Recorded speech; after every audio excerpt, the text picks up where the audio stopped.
Higher education से जुड़े छोटे या बड़े अपडेट के लिए सब्सक्राइब करें डीके गुरु ट्यूटोरियल। साथ ही किसी भी नोटिफिकेशन को पाने के लिए बेल आइकन को दबाना ना भूलें। हेलो गाइस, कैसे हैं आप लोग। उम्मीद करता हूं आप सब अच्छे होंगे। मैं दीपक कुमार अपने यूट्यूब चैनल डीके गुरु ट्यूटोरियल में आप सभी सहपाठियों का हार्दिक अभिनंदन करता हूं। दोस्तों, ये कम्युनिकेशन का छठा लेक्चर है। इससे पहले हमने कम्युनिकेशन का 5 लेक्चर कंप्लीट कर चुके हैं। उसके साथ साथ टीचिंग एप्टीट्यूड और रिसर्च एप्टीट्यूड को भी बिल्कुल अपडेटेड सिलेबस के अकॉर्डिंग खत्म कर चुके हैं। अगर यदि कि आप उन सारे लेक्चर्स को मिस किए हैं तो उन सारे लेक्चर्स को भी जरूर देखें, क्योंकि वहां की सबसे बड़ी विशेषताएं ये है कि वहां पे आपको जितने भी अपडेटेड चीजों या फिर कहिए अपडेटेड टॉपिक्स को जो जोड़ा गया उन सारे चीजों को बहुत अच्छे से समझाया गया है, बहुत ही विस्तृत में। तो चलिए शुरू करते हैं आज का लेक्चर और जानते हैं कि आखिरकार आज हम लोग पढ़ने वाले क्या क्या हैं। आज हम लोग सबसे पहले जानेंगे कि इफेक्टिव क्लासरूम कम्युनिकेशन होता क्या है। उसके बाद हम लोग जानेंगे कि आखिरकार एसेंशियल एलिमेंट्स कौन कौन से होते हैं, संचार के तत्व कौन कौन से होते हैं, ताकि इफेक्टिव क्लासरूम कम्युनिकेशन हो सके। फिर हम लोग जानने की कोशिश करेंगे बहुत ही महत्वपूर्ण चीज जो कि एलिमेंट्स ऑफ कम्युनिकेशन। दोस्तों, मैं बता दूं कि इफेक्टिव क्लासरूम कम्युनिकेशन एक ऐसा टॉपिक है यूजीसी नेट के सिलेबस में जिससे अक्सर क्वेश्चन पूछे जाते रहे हैं। अगर यदि कि आप पलटा कर देखेंगे प्रीवियस ईयर के क्वेश्चन पेपर्स को तो वहां पे आपको मिल जाते हैं इफेक्टिव क्लासरूम कम्युनिकेशन के लगभग हर दूसरे साल एक क्वेश्चन। तो मुझे लगता है कि बहुत ही इंपॉर्टेंट टॉपिक है आप सभी के लिए। इसीलिए इस तरीके के जो भी वीडियोस हो या जो भी लेक्चर्स हो उसको कृपया करके मिस ना करें एग्जामिनेशन के पॉइंट ऑफ व्यू से। शुरू करते हैं आज का लेक्चर और जानने की कोशिश करते हैं सबसे पहले कि इफेक्टिव क्लासरूम कम्युनिकेशन होता क्या है। इसको जानने से पहले हम लोग एक और बहुत ही महत्वपूर्ण चीज को जान लेते हैं, वो ये है कि एलिमेंट्स ऑफ कम्युनिकेशन कौन कौन से हैं। देखिए, एलिमेंट्स ऑफ कम्युनिकेशन का मतलब होता है कि कम्युनिकेशन होने के लिए कौन कौन सी चीज अनिवार्य है। अगर यदि ये चीजें नहीं होंगी तो कम्युनिकेशन पॉसिबल ही नहीं है, कम्युनिकेशन नहीं हो पाएगा। तो यदि बात करें एलिमेंट्स ऑफ कम्युनिकेशन या फिर कहिए संचार के तत्व का, तो जो सबसे पहला होता है वो होता है सेंडर, मतलब एक भेजने वाला होना चाहिए, मैसेज भेजने वाला होना चाहिए। दूसरा जो होना चाहिए रिसीवर, एक इंसान होना चाहिए जो आपके मैसेज को प्राप्त करे या रिसीव करे, जिसको हम लोग रिसीवर कहते हैं। तीसरा जो होना चाहिए कोई मैसेज होना चाहिए। सपोज कीजिए हम और आप दो इंसान है, आप सेंडर है हम रिसीवर है, अब बीच में कोई मैसेज भी तो होना चाहिए। आप देखिए, इसके लिए सबसे सिंपल से एग्जांपल आप इस तरीके से समझिए। आपका व्हाट्सएप आपके फोन में इंस्टॉल होगा, उसमें बहुत सारे दोस्तों का नंबर भी होगा। क्या आप सभी को रोज मैसेज करते हैं? बिल्कुल नहीं करते हैं। कब आप मैसेज करते हैं? जब आपके पास उस पर्टिकुलर इंसान के लिए कोई स्पेसिफिक मैसेज हो। तो उसके लिए एक सेंडर और रिसीवर तो आप दोनों हैं ही।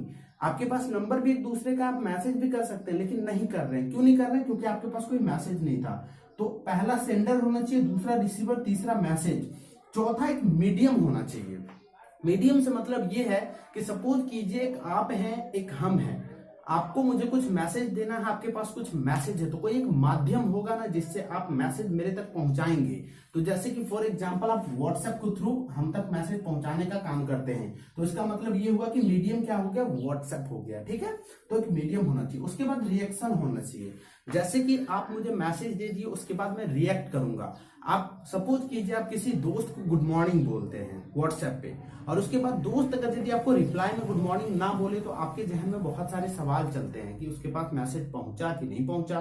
फिर आप सोचते हैं कहीं नाराज तो नहीं है। तो कहीं ना कहीं एक जो संचार की प्रक्रिया या फिर कहीं कम्युनिकेशन की प्रक्रिया तभी पूर्ण मानी जाती है जब आपने मैसेज दिया, उसका रिएक्ट भी करे कौन? रिसीवर। ठीक है, तो ये थे एसेंशियल जो भी एलिमेंट्स है कम्युनिकेशन का। इसके बिना कम्युनिकेशन पॉसिबल नहीं होता है।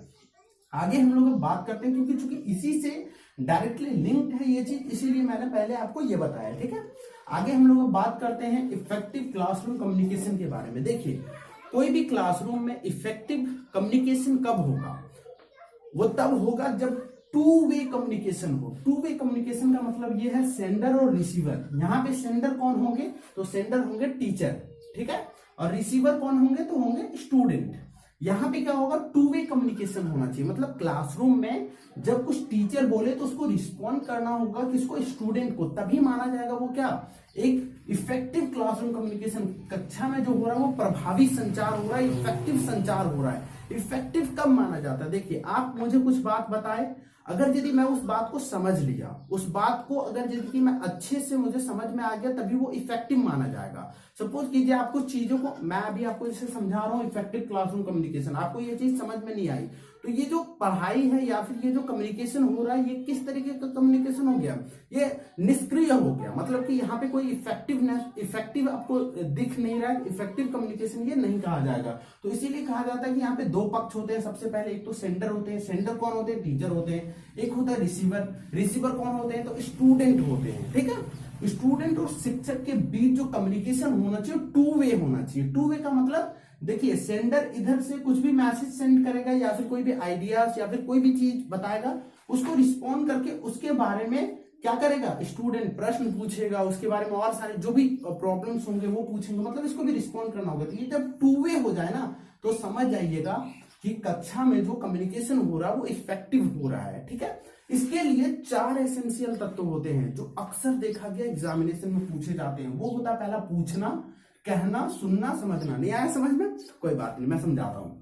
देखिए, अगर यदि कि कक्षा में इफेक्टिव कम्युनिकेशन हो रहा है तो स्टूडेंट पूछेगा, क्या करेगा? बार बार सवाल पूछेगा।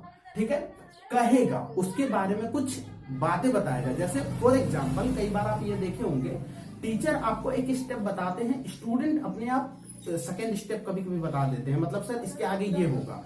वो क्यों हो पाता है? क्योंकि जो कम्युनिकेशन हो रहा है वो प्रभावी कम्युनिकेशन हो रहा है, वो इफेक्टिव कम्युनिकेशन हो रहा है। तीसरा, सुनना। जब कम्युनिकेशन इफेक्टिव होगा, आप मुझे क्यों सुन रहे हैं? क्योंकि आप इस चीजों को समझ रहे हैं। यहाँ पे जो कम्युनिकेशन हो रहा है वो इफेक्टिव हो रहा है। यही कम्युनिकेशन यदि इफेक्टिव नहीं होगा तो आप मुझे नहीं सुनेंगे, वीडियो बंद कर देंगे, है कि नहीं?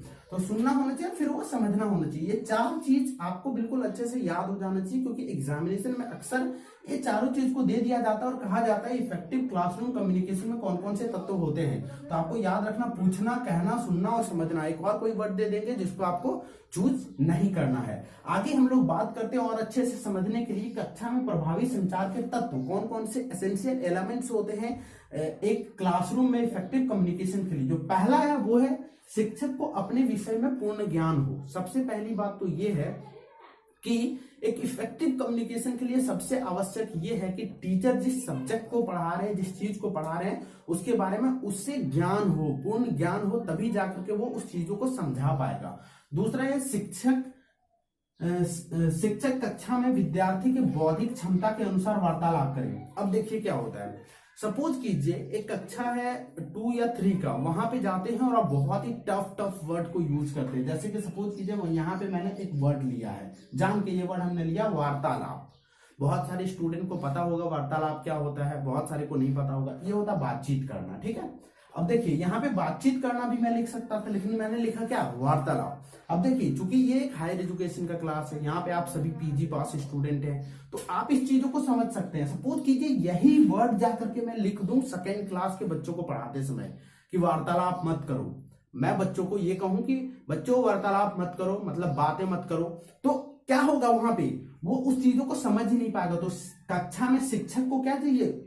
जो स्टूडेंट है उसके बौद्धिक क्षमता, मतलब जितना वो समझ सकते हैं, उसके जितना बौद्धिक क्षमता, जितना विकास हुआ, उसके अनुसार बात करना चाहिए। ठीक है। तीसरा, गुण तत्वों को समझाने के लिए सहायक शिक्षण सामग्री का उपयोग। गुण तत्व क्या होता है? गुण तत्व का मतलब होता है जो बहुत ही एक तरीके से क्रिटिकल होता है, मतलब जिसको समझना थोड़ा मुश्किल होता है, जिसको कई बार क्या बोलते हैं, जैसे कि मैथमेटिक्स या फिर ले लीजिए साइंस के फॉर्मूला जैसे होते हैं, उन सारी चीजों को समझाने के लिए क्या किया जाता है? आप देखे होंगे कहीं कहीं प्रोजेक्टर यूज किए जाते हैं, कहीं कहीं जो बोर्ड होते हैं वहां पे लिख के समझाया जाता है। सपोज कीजिए आपको एक हम गणित का कोई ये दे दें, सवाल दे दें और बोले कि आप मुंह से ही बना के मुझे बताओ, ऐसे ही आमने सामने, क्या वो पॉसिबल है? नहीं है। तो उस तरीके के जितने भी गुण तत्व हैं उसके लिए क्या यूज किया जाए? शिक्षण सामग्री, मतलब कि जितने भी टीचिंग एड्स हैं। अब टीचिंग एड्स क्या है, इसके लिए आप अगर जी मेरा टीचिंग एप्टीट्यूड के वीडियो देखे होंगे तो आपको अच्छे से समझ में आ जाएगा। तो टीचिंग एड्स का उपयोग करना चाहिए किसको? शिक्षक को, जितने भी गुण तत्व उसको समझाने के लिए। कक्षा का वातावरण अनुकूल और प्रजातांत्रिक हो। अब देखिए क्या होता है, कई बार क्या होता है, बहुत ही खड़ूस टीचर होते हैं जो आपको क्लास में अलाउ ही नहीं करते हैं बोलने का। मतलब अगर यदि आपके पास कुछ अच्छा भी बात आ रहा है उस लेक्चर से संबंधित, फिर भी आप उसको नहीं बोल सकते हैं। तो इस तरीके की चीज अगर यदि हो जाएंगे तो क्या होगा? इफेक्टिव कम्युनिकेशन होगा ही नहीं, क्योंकि इफेक्टिव कम्युनिकेशन का जो सबसे बेसिक चीज है वो क्या है, यहाँ पे टू वे कम्युनिकेशन होना चाहिए स्टूडेंट और टीचर के बीच। अगर यदि टीचर कुछ कहता है तो उसको स्टूडेंट रिस्पॉन्ड करना चाहिए, मतलब टू वे होना चाहिए, दोनों ओर से बात होना चाहिए। अगर यदि कि क्लास में अगर यदि कि वहां पे प्रजातांत्रिक मतलब कि बोलने की आजादी, अपना जो भी चीज आ रहे हैं उस सब्जेक्ट के बारे में उसको अभिव्यक्त करने की आजादी नहीं होगी तो क्या हो जाएगा, वहां पे इफेक्टिव कम्युनिकेशन होगा ही नहीं। ठीक है, चलिए बात करते हैं पांचवा का, छात्रों को अपना विचार रखने की अनुमति। मतलब कि जो भी आइडियाज आए उस लेक्चर से संबंधित, उस ये के संबंधित जब पढ़ाएं उसमें जो भी आइडियाज आए उसको रखने की आजादी होनी चाहिए, अनुमति होनी चाहिए स्टूडेंट को, तभी जाकर के क्लासरूम में इफेक्टिव कम्युनिकेशन हो पाएगा। चलिए आगे हम लोग बात करते हैं छात्रों के अनुकूल शिक्षण विधि का उपयोग। अब देखिए क्या होता है, सपोज कीजिए आप एक मतलब बिल्कुल निम्न क्लास में जाकर के स्टडी करवाते हैं, बच्चों को पढ़ाते हैं, ठीक है, तो वहां पे आप क्या करेंगे, डिमॉन्स्ट्रेशन मेथड यूज करेंगे। डिमॉन्स्ट्रेशन मेथड का मतलब क्या होता है कि सपोज कीजिए बच्चे को आपको पढ़ाना है कि बच्चे ये मैंगो मीन्स आम होता है, ठीक है, तो आप क्या करेंगे, बच्चों को आम का फिगर दिखाएंगे और बोलेंगे बच्चों ये देखो ये जो मैंगो जो आपको दिख रहा है इसको ही आम बोलते हैं, ठीक है, तो वहां पे क्या करेंगे, डिमॉन्स्ट्रेशन मेथड। वहीं अगर आप पीजी के लेवल के स्टूडेंट को पढ़ाएंगे तो क्या उसको भी आम दिखाने की जरूरत है कि इसका मतलब ये होता है, नहीं ना। तो कहने का मतलब ये है कि छात्रों के अनुकूल, मतलब छात्र जिस तरीके की चीज को अडॉप्ट कर सके, जिस लेवल जो है छात्रों के, उसके अनुकूल क्या होना चाहिए, शिक्षण विधि होना चाहिए, टीचिंग मेथड होना चाहिए, ठीक है। छात्रों के अभिभावक के साथ शिक्षक का संबंध, ये वाला जो टॉपिक है ये बहुत बार एग्जामिनेशन में पूछे जा चुके हैं। बहुत सारे स्टूडेंट यही पे आके गलती कर जाते हैं, वो ये सोचते हैं कि आखिरकार टीचर को क्या आवश्यकता है मेरे पेरेंट्स से मतलब संपर्क रखने का। देखिए बिल्कुल जरूरत है, इस चीज को आप अच्छे से याद कर लो, अगर जबकि ये आए तो बिल्कुल करेक्ट है, इसके अंदर ये आते हैं। छात्रों के अभिभावक के साथ इसलिए शिक्षक का संबंध होना आवश्यक है क्योंकि जब तक एक शिक्षक ये बात नहीं जान लेगा कि स्टूडेंट के साथ पर्सनल प्रॉब्लम क्या क्या है, तब तक उसको अच्छे से शिक्षण या फिर कह लीजिए टीचिंग नहीं करा सकते हैं कि नहीं। तो इसीलिए ये बहुत आवश्यक हो जाता है कि छात्रों के अभिभावक के साथ संबंध भी होना चाहिए। पाठ के नवीनतम तथ्यों को समझाना, कई बार आप ये चीज देखे होंगे, महसूस भी किए होंगे कि जब कोई टीचर जब लेक्चर दे रहे होते हैं और जब नई नई चीजों को जब आपको बताते हैं, जो चीज आजकल चल रहे हैं ट्रेंडिंग में, उस टॉपिक को लेकर के बताते हैं, तो वो लेक्चर क्या हो जाता है, बहुत ही ज्यादा अधिक इंटरेस्टिंग हो जाता है। शिक्षक का दृष्टिकोण सकारात्मक हो। अब देखिए क्या होता है, बहुत सारे ऐसे भी शिक्षक होते हैं जो बिल्कुल नेगेटिव मानसिकता वाले होते हैं, मतलब हर चीज में आपको नेगेटिविटी दिखा देंगे, अरे कुछ नहीं होता है, ये मत करो, ऐसा मत करो, वैसा मत करो। तो अगर यदि कि शिक्षक का यदि मानसिकता या फिर कह लीजिए शिक्षक का अगर यदि दृष्टिकोण अगर यदि सकारात्मक होगा, हर चीजों को यदि वो पॉजिटिव वे में लेंगे, तो उसका इम्पैक्ट पड़ेगा किसके ऊपर, क्लासरूम के कम्युनिकेशन के ऊपर, और वो क्लासरूम का कम्युनिकेशन कैसा हो जाएगा, इफेक्टिव हो जाएगा, ठीक है। फिर है कक्षा में टू वे कम्युनिकेशन, जो मैं आपको पहले ही बता चुका हूं, ये सबसे महत्वपूर्ण है एक इफेक्टिव कम्युनिकेशन के लिए क्लास में, कि कक्षा में जो कम्युनिकेशन होना चाहिए वो टू वे होना चाहिए, स्टूडेंट और टीचर के बीच। कुछ टीचर कहे तो स्टूडेंट भी उसको रिस्पॉन्स करे, ठीक है। तो ये एसेंशियल कुछ पार्ट है, इसके अलावा भी बहुत सारे बुक में और बहुत सारे एसेंशियल एलिमेंट्स आपको मिल जाएंगे, लेकिन आप इतना जान लेना कि जितने भी पॉजिटिव चीजें होंगी उनको सारे को आपको यहाँ पे कंसीडर कर लेना है, ठीक है। इसके अलावा भी आपको मिल सकते हैं, जहां तक हो सका मैंने कोशिश किया शामिल करने का। तो दोस्तों ये था इफेक्टिव क्लासरूम कम्युनिकेशन। उम्मीद करता हूं मैं आपको समझा पाया। कैसा लगा आपको वीडियो, मुझे कमेंट बॉक्स में जरूर लिखकर बताएं। साथ ही साथ इस तरीके के वीडियोस के लिए आप मेरे चैनल डीके गुरु ट्यूटोरियल को सब्सक्राइब जरूर करें, साथ ही साथ बेल आइकन को प्रेस कर लें, ताकि जैसे ही मैं कोई अपडेटेड वीडियो डालूं उसका नोटिफिकेशन आप तक सबसे पहले पहुंच जाए।